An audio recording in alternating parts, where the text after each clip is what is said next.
I'm sure that you are like me and sick and tired of seeing nothing else on the news other than COVID-19.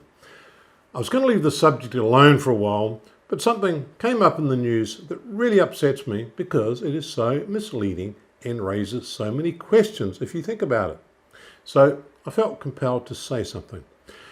I wish I had started this channel a long time ago, as it would be possible to get messages across to a much bigger audience. It will in time, just a pity it isn't right now.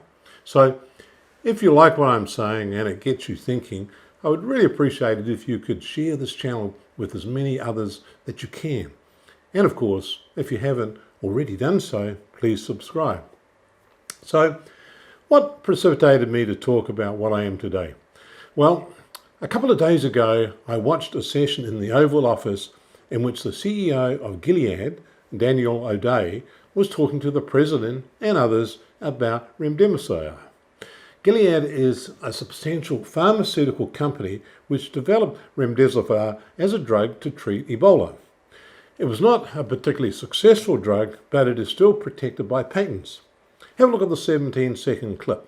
So I think this is the first step today, and I think what we'll see, and it may be like with other viruses that we've seen, that with this base step, with an antiviral like remdesivir, that the way to actually even get better results is to add medicines on top of an antiviral. As you can see, Daniel O'Day comes across like a benevolent uncle, reinforced by the generous offer that Gilead has made in offering to donate 1.5 million doses of this drug. You couldn't buy the publicity that has resulted from what appears to be an official endorsement of this drug as a possible standard treatment for COVID-19. The question that everyone wants to know is it really any good as a treatment? It appears that their basis for making a big fuss about it is that it reduced the average recovery time from 15 days to 11 days. Well, although that is nice, it had very little impact on mortality rates.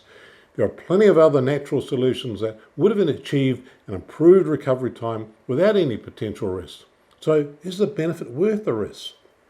Around 8% of participants in the trial had to withdraw due to elevated liver enzymes. In other words, their liver was being damaged. What I do know, should I get sick from COVID-19, I would not agree to this treatment, but then that is an individual choice. At least it should be. I don't have any fear of getting sick with COVID-19. Sure, I may become affected by it, but I suspect the symptoms would be mild, if any at all. I've never had a flu jab, and I never will, and yet I never get the flu because of the natural protocols that I follow. There is a very well-researched video by Dr. Chris Martinson of Peak Prosperity about the results of the study on remdesivir. If you're interested in seeing the outcome of his research, it is well worth spending a little time watching. I've included the link for his video below. Watch the section from 4 minutes to 11 minutes. He also has a good summary at 32 minutes.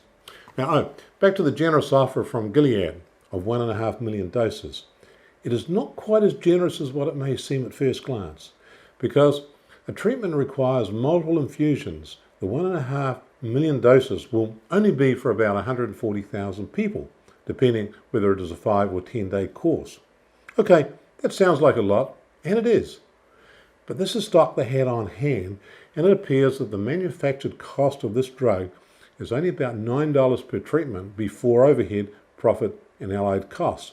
So that is a cost to Gilead of around $1.25 million, which is like you or me giving away one of our grandchildren's plastic piggy banks. Really cheap advertising, given the media coverage they have got from this.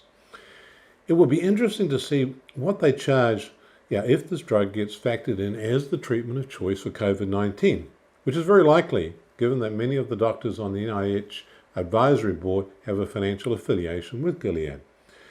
In the video by Dr. Chris Martinson, he asked a very valid question.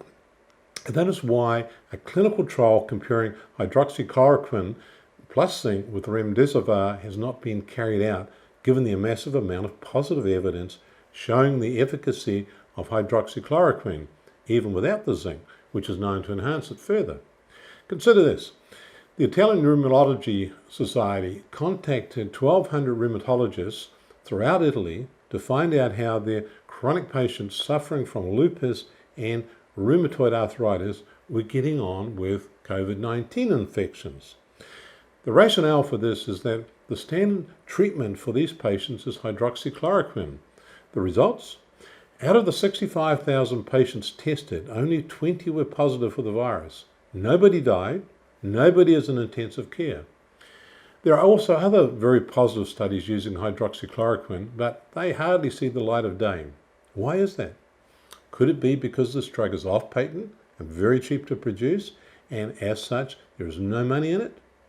You need to make your own assessment about that. What I would say is that should you contract COVID-19 and you have any underlying conditions, consider requesting your doctor to give you hydroxychloroquine plus zinc. But whether you use that drug or remdesivir, it is to be taken at the onset of confirmation of COVID-19, as antiviral drugs only work if they're taken early enough.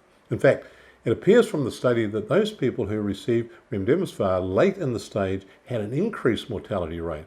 So, if you think that you are vulnerable with underlying conditions and may potentially get infected with COVID-19, make sure you do your homework ahead of time so you know the pros and cons of different treatments, just in case. I hope this was helpful, and we'll talk again soon.